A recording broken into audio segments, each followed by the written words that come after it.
Hi viewers India's largest digital media network Suman టీవీకి స్వాగతం. ప్రస్తుతం మనతో ఉన్నారు happiness and mindfulness coach doctor Anuhya. చాలా మంది భావోద్వేగాలకు గురవుతూ ఉంటారు. అంటే ఎమోషన్స్ ఎక్కువగా క్యారీ చేసే కొద్దీ మనం ఎమోషన్స్ ఎంత క్యారీ చేస్తే అంత బాధపడుతూనే ఉంటాం. అట్లనే ఎమోషన్స్ లేకపోయినా కష్టమే. బ్యాలెన్స్ చేయడం చాలా ఇంపార్టెంట్ కాబట్టి అనూహ్యని అడిగి మనం ఈ ఎమోషన్స్‌ని ఎలా డీల్ చేయాలి అనేది తెలుసుకుందాం. నమస్తే అనూహ్య. నమస్తే అండి. అనూహ్య, మనం ఇందాక మాట్లాడుకున్నట్లు మామూలుగా అంటూ ఉంటారు. "అరే! నీకు ఎమోషన్సే లేవా? ఎలా బతుకుతావు?" హ్మ్. అనేసి. అలా లేకపోయినా కష్టమే. హ్మ్. కొందరు ప్రతిదాన్ని ఎమోషన్‌గా తీసుకొని ప్రతిదానికి ఏడవడము. అవును. ఇంకా వాళ్ళు వర్క్ మీద కాన్సంట్రేట్ చేయలేకపోతారు. హ్మ్. ఏమంటారు, చాలా వీక్ అయిపోతూ ఉంటారు. అవును. అలా ఉన్నా కష్టమే, ఇలా ఉన్నా కష్టమే. బ్యాలెన్స్ చేయడం చాలా ఇంపార్టెంట్ కాబట్టి ఎలా డీల్ చేయాలి? ఫస్ట్ అసలు ఎమోషన్ అంటే ఏంటి? హ్మ్. అది ఫస్ట్ మనం అర్థం జేసుకోవాలి.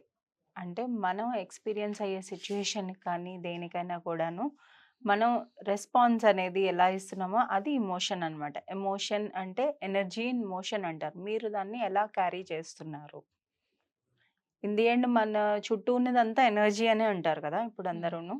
సో, ఆ ఎనర్జీని ఒక మూమెంట్‌లో, మోషన్‌లోని మనం ఎలా క్యారీ చేస్తున్నాం అనేది ఎమోషన్.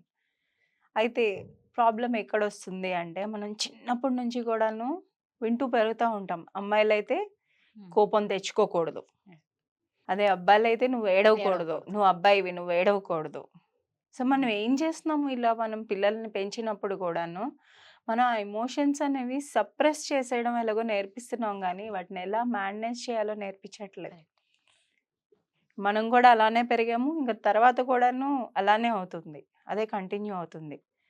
ప్రాబ్లమ్ అనేది అందుకే వస్తుంది. మనం సప్రెస్ చేయాలనే కన్నా, దాన్ని ఎలా డీల్ చేయాలో, ఎలా మేనేజ్ చేయాలో మనం నేర్చుకోవాలి. ఎక్స్‌ప్రెస్ చేయడం అనేది నేర్చుకోవాలి. హ్మ్. సెకండ్ ఏంటి అంటే, హ్యాపీగా ఉన్నాము అంటే ఓన్లీ మాకు హ్యాపీనెస్సే కావాలి. వేరే ఇంకేమి హ్మ్. బాధ, భయం ఇవేమీ ఏముండొద్దు. వద్దు. హ్మ్. అది చాలా తప్పు. మనకి సంతోషం అనేది ఎంత అవసరమో, అలాగే బాధ అనేది కూడా అంతే అవసరం. ఓకే. 2 కూడా అవసరం. ఇప్పుడు నవరసాలంటారు గదా! అవును. ఒక మనిషిలోని 9 డిఫరెంట్ టైప్స్ ఆఫ్ ఎమోషన్స్ ఉంటాయి అని. సో, మనం అవన్నీ గూడాను మేనేజ్ చేసుకుంటూ ఉండాలి. ఈ భావోద్వేగాలనన్నీ మేనేజ్ చేసుకుంటూ ఉంటేనే బావుంటది. ఇక్కడ ప్రాబ్లము మనం పాజిటివ్, నెగెటివ్ అని 2 లేబులింగ్స్ ఇచ్చేస్తాం. Positive emotions, negative emotions. Positive emotions ఏంటి అంటే, పాజిటివ్ ఎమోషన్స్ ఏంటి అంటే మీకేం గుర్తొస్తది? హ్యాపీనెస్, ఏదో ఎక్సైట్‌మెంటు హ్మ్. అంతే. జాయ్ మహా అయితే. సరదాగా ఉండటం వరకే మీరు గుర్తు చేయగలరు. అదే నెగెటివ్ అంటే భయం, బాధ, కోపం బోలెడుంటాయి మన దగ్గర. ఒక ఎమోషన్ అనేది యాక్చువల్లీ 90 సెకండ్లు మాత్రమే ఉంటది. హ్మ్. క్షణిక ఆవేశం అంటారు కదా! యెస్. 90 సెకండ్లు మాత్రమే ఉంటది. కానీ మనమే ఎవరైతే ఆ పర్సన్ ఎవరైతే క్యారీ చేస్తున్నారో ఆ ఎమోషన్‌ని మనం రోజులు, వారాలు, నెలలు కొంతమందైతే సంవత్సరాలు కూడాను. అవును. ఒక కోపం గాని ఏదైనా గూడా పెట్టేసుకొని సంవత్సరాలు, సంవత్సరాలు గూడా మాట్లాడుకోకుండా ఉండేవాళ్ళు కూడా ఉంటారు. దీన్ని ఎలా డీల్ చేయాలి అంటే ఫస్ట్ మనం అవేర్‌నెస్ తెచ్చుకోవాలి. రికగ్నైజ్ చేయాలి. ఓకే. ఏంటి ఎమోషన్ అవుతుంది మనలోని? Second acceptance. అది కామన్ మనకి. హ్మ్. మనం మనుషులం గదా! అవును. మనుషులంకి మనకి పలానా ఈ ఎమోషన్ అనేది రావడం చాలా కామన్. యాక్సెప్ట్ చేయాలి ఫస్ట్. యాక్సెప్ట్ చేసి అది ఎందుకొస్తుంది? దేనివల్లొస్తుంది? ఏమి ట్రిగ్గర్ చేసాయి? మనం ఇంకా ఎక్కువ ఉత్సాహంతోని, కుతూహలంతోని దీని వెనక ఉన్నది ఏంటి అసలు స్టోరీ? ఎందుకొస్తుంది అనేది మనం అవేర్‌నెస్ తెచ్చుకున్నట్టయితే మనం డీల్ చేయగలం. ఇంకా ఒక వరీ టైమ్ అని పెట్టుకున్నామనుకోండి ఫర్ ఎగ్జాంపుల్. రోజులోనైతే మనకి కష్టం. అలవాటయిపోతూ ఉంటుంది ఖచ్చితంగాను. ఇలాగ అదే దీంట్లో ఒక లూప్‌లో పడిపోవడం అనేది. హ్మ్. నాకు వాళ్ళు అదన్నారు, ఇదన్నారు హ్మ్. అనే సాడ్‌నెస్ కానీ, కోపంలో కానీ అలాగుండటం. ఒక వరీ టైమ్ అని పెట్టుకున్నారనుకోండి ఒక రోజులోని. స్పెసిఫిక్‌గా ఒక టైమ్‌లోని వరీ టైమ్ అని పెట్టుకొని, మీ యొక్క వరీస్‌ని, ఎమోషన్స్ ఏమైతే ఉన్నాయో మొత్తం ఎక్స్‌ప్రెస్ చేసేసేయండి. తర్వాత మళ్ళీ దాని జోలికి వెళ్ళకూడదు. ఓకే. ఇలా మనం ప్రాక్టీస్ చేస్తా ఉంటే అలవాటవుతదనమాట నెమ్మది నెమ్మదిగా. హ్మ్. రోజులు గడిచే కొద్దీ మనకి అది అలవాటవుతూ ఉంటుంది. సెకండ్ మనం మైండ్ డైవర్ట్ చేసుకోవాలి. అంటే మైండ్‌ఫుల్‌నెస్ పాటించాలి దానికి. అది ఎలాగా అంటే మీరు 100% మీ ఫోకస్ అవసరమైన పనులు ఏమైనా అలాంటివి. అందులోని ఇన్వాల్వ్ అయ్యారు అంటే మీకు ఆటోమేటిక్‌గా ఇలాంటి నెగెటివ్ ఎమోషన్స్ అవి ఆ టైంలో ఉండవు కదా! రైట్. అవును. నిజమే. సో, మనం అది కంటిన్యూగా అలవాటు చేసుకుంటూ ఉండాలనమాట. ఇన్ ది ఎండ్ చెప్పొచ్చేదేమి అంటే, హ్మ్. మనం సప్రెషన్ కాదు, ఎక్స్‌ప్రెస్ చేయడం అనేది నేర్చుకోవాలి. అది బాధైనా, ఏదైనా కూడా. మనం ఇదివరకు కూడా ఒక వీడియోలో చెప్పుకున్నాం.